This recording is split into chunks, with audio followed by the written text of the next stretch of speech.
Blessed Monday to you as we come with your daily encouragement. We are going to be focusing on the promises of God and specifically the example of Abraham or Abram as he was referred to before he was given the name Abraham. Abram was the father of a mighty nation. Abraham would be the father of many nations. And so there is an example given not so much in Abram's faithfulness, because sometimes I wavered, but in God's faithfulness, regardless of the response of the people. And so, when our lesson this past week, we were talking about God who wants to gather all the people of the world, and specifically his chicks, like a mother hen, and to protect them from the foxes and the predatory animals. But there is always resistance. And so Jesus stresses that it was God's intention to bring his people, his chicks together as a mother hen. And that starts by the example of Abram in the Old Testament. And specifically, we're going to look at Genesis chapter 13. And we have the separation of Abram and Lot. Now, let's look at the example of both of them. So Abram went up from Egypt, he and his wife, and all that he had, and Lot was with him into the Negev. But Abram was very rich in livestock, in silver and gold. He journeyed on by stages from the Negev as far as Bethel to the place where his tent had been at the beginning between Bethel and Ai, the place where he had made an altar at the first, and where Abram called on the name of the Lord. Now Lot, went with Abram, also had flocks and herds and tents, so that the land could not support both the living together, for their possessions were so great that they could not live together. And there was strife between the herders of Abram's livestock and the herders of Lot's livestock, as the Canaanites and the Perizzites lived in the land. Now, what we're going to see in this story is that God is going to be faithful and good and promising to Abram and Lot, but he's going to have a little bit more preference to Abram.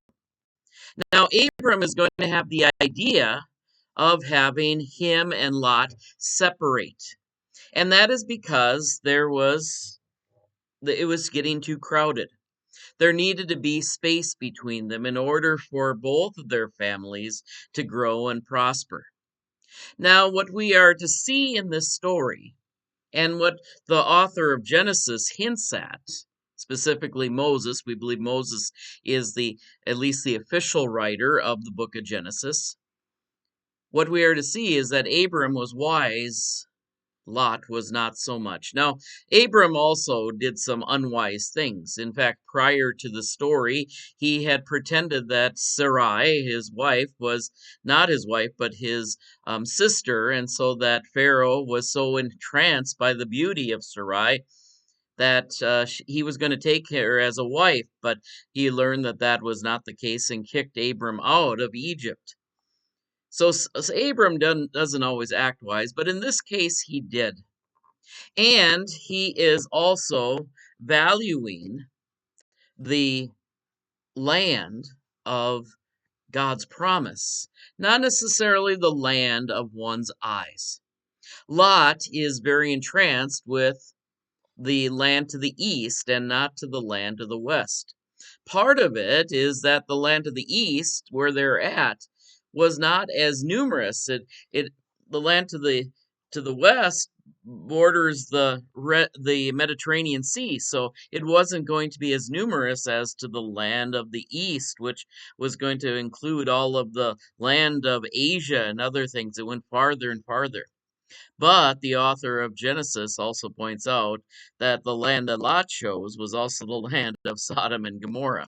So it wasn't always going to be a great thing. What we are to learn here is that Abram is trusting in the promise of God, not what his eyes see. And Lot is trusting in what his eyes see and not in any promise. Now, God's desire, we learn from the very beginning of Genesis, is that all people would make covenant with him. But not all people do. And so, just as in our lesson from last Sunday, that the Lord is like a mother hen gathering chicks together, like a mother hen does, the chicks run off. The chicks do not want to be under the headship and the protectorate of the mother hen. But the desire of mother hen is still to protect and to prosper. And the same is true for both Lot and Abram, but Abram shows his faith, and that his faith is greater than that of Lot's.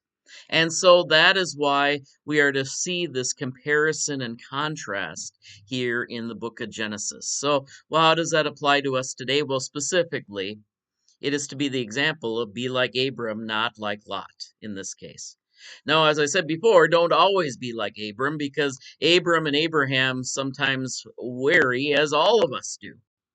But the promise of God, the trust in God, is secure. And so God will make very specific promises to Abram, the father of a great nation, and make him Abraham, the father of many nations. And so, what we're going to have in our stories this week is how that promise is carried out. Are we going to find ourselves under the protectorate of God like a mother hen? Or are we going to be like chicks who are going to run away from the mother's protectorate? Are we going to be succumbed by the foxes and wolves that might attack us? See, Lot had something that he was not prepared for, the land of Sodom and Gomorrah, a land that was specifically known to disobey the Lord. And that is the present day Dead Sea, a land that is still without usefulness, a land that is desolate. The only way the Dead Sea would be able to be made well again would be for it to have water flowing through it and not end at it. You see, Lot was trusting in his eyes, not with his faith. Abram was the contrast, and that's the example we're given this week. God bless you today. We trust that these continue to be words of encouragement. Take care. God bless. We'll see you tomorrow.